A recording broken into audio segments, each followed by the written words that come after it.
প্রথম তিমথিয় 1:15-16। হালেলুয়া, পেয়েছি।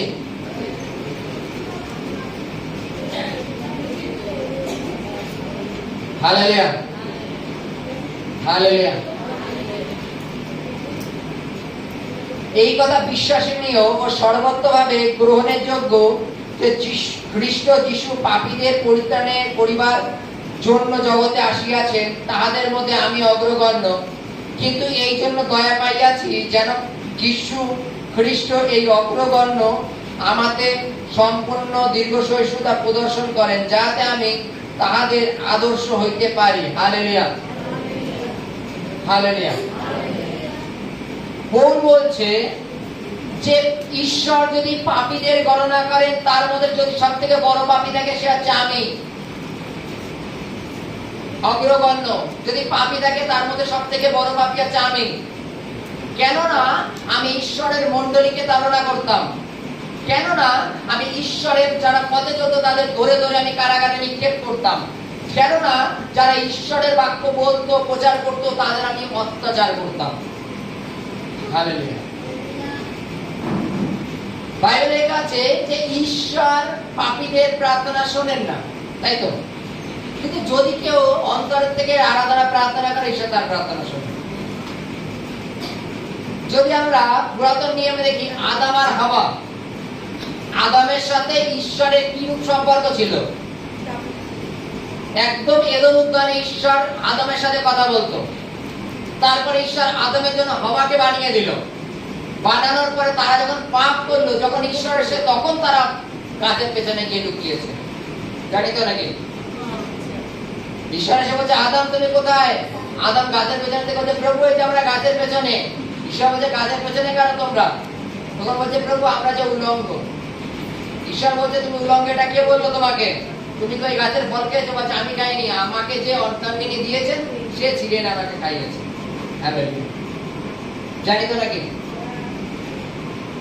একটা জিনিস খুব গুরুত্বপূর্ণ ভাবে দেখবো যে আদামের সাথে ঈশ্বর সম্পর্ক ভালো ছিল ততক্ষণ, যতক্ষণ সে পাপ করেনি। কিন্তু পাপ করার পরে আদামের স্থান কোথায় হয়ে গেল? একটা গাছের পেছনে লুকানোর জায়গা হয়ে গেল। বাইবেলে পৌল বলছে যে আমি যদি পাপীদের গণনা করা হয়, তার মধ্যে আমি অগ্রগণ্য, কারণ আমি না বুঝে ঈশ্বরের বিরুদ্ধে প্রতিনিয়ত পাপ করতাম। যারা ঈশ্বরের সুসমাচার প্রচার করে, তাদের ধরে ধরে আমি কারাগারে বন্দী করে দিতাম, তাদের উপরে অত্যাচার করতাম। কিন্তু গুরুত্বপূর্ণ বিষয় কত? লাস্টের লাইন। হালেলুয়া, আমরা দেখবো লাস্টের লাইনটা 15টায়। হালেলুয়া। যেন যীশু খ্রিস্টর এই অগ্রগণ্য আমাদের সম্পূর্ণ দীর্ঘ সহিষ্ণুতা প্রদর্শন করেন, যাহাতে আমি তাদের আদর্শ হইতে পারি। হালেলুয়া, আদর্শ হইতে পারি।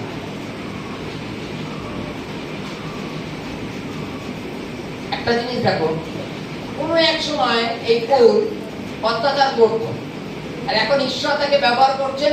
পৌল এখন ঈশ্বরের সুসমাচার প্রচার করছে। হালেলুয়া। পৌল এখন ঈশ্বরের সুসমাচার প্রচার করছে। এটাকে একটা বড় সাক্ষের বিষয় নয়? হালেলুয়া। বড় টেস্টমানি নয়? যে আগে আমাদের তাড়না করতো, সে আজকে ঈশ্বরের বাক্য প্রচার করে বেড়াচ্ছে। যে পৌল সমস্ত মণ্ডলীকে তাড়না করতো, সমস্ত মণ্ডলী যারা প্রচারক ছিলেন, যারা প্রচার করতেন, তাদের টর্চার করতেন, ধরে ধরে কারাগারে বন্ধ করতেন। আর আজকে বাইবেলে যদি দেখো, যতগুলো মণ্ডলী আছে, সমস্ত কিছু পৌল সৃষ্টি করেছেন। হালেলুয়া। যিনি একসময় মণ্ডলী ভেঙেছিলেন, তিনি আবার বিভিন্ন মণ্ডলী তৈরি করেছেন। গালাতীয় মণ্ডলী, ফিলিপীয় মণ্ডলী, করিন্থীয় মণ্ডলী, এফেসীয় মণ্ডলী, সমস্ত কিছু পৌল করেছেন।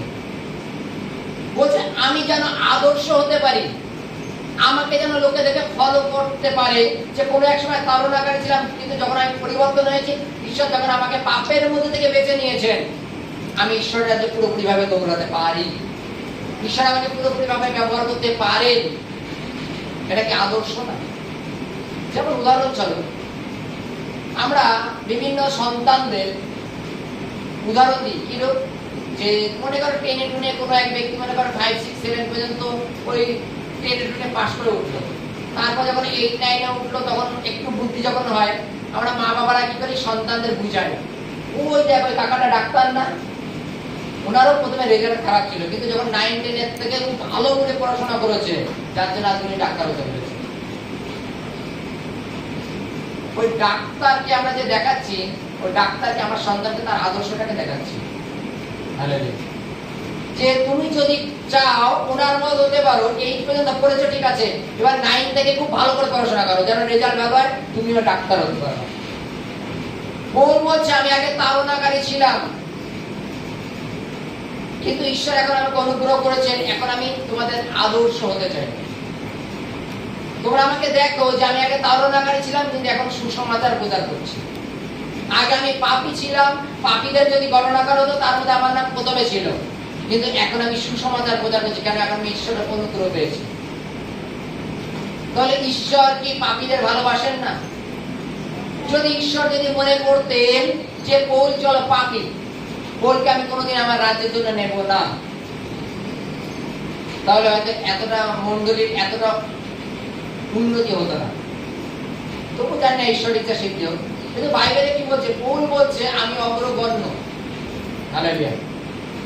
পৌল ঈশ্বরকে জানার পরে, ঈশ্বর তাকে ব্যবহার করার পরেও পৌল তার পাপটাকে তুলে ধরছে, দেখো আমি পাপী ছিলাম। হালেলুয়া। আমরা আমাদের ভিতরে পাপ সহজে আমাদের লোকের বলতে সাহস পাই না। পৌল বলছে আমি অগ্রগণ্য পাপীদের মধ্যে। হালেলুয়া। আজকে পৌলকে যদি আমরা দেখি যে পৌল পাপীর থেকে পরিবর্তন করছে, ঈশ্বরের কাজে পুরোপুরি ব্যবহার করেছে, আর পৌল তদর্শ দৌড়ভাগ করেছে, আমরা কি পারবো না? আমরাও তো একসময় পাপী ছিলাম, ঈশ্বর আমাদের পরিবর্তন করেছেন। আজকে পৌল যদি 10টা মন্ডলী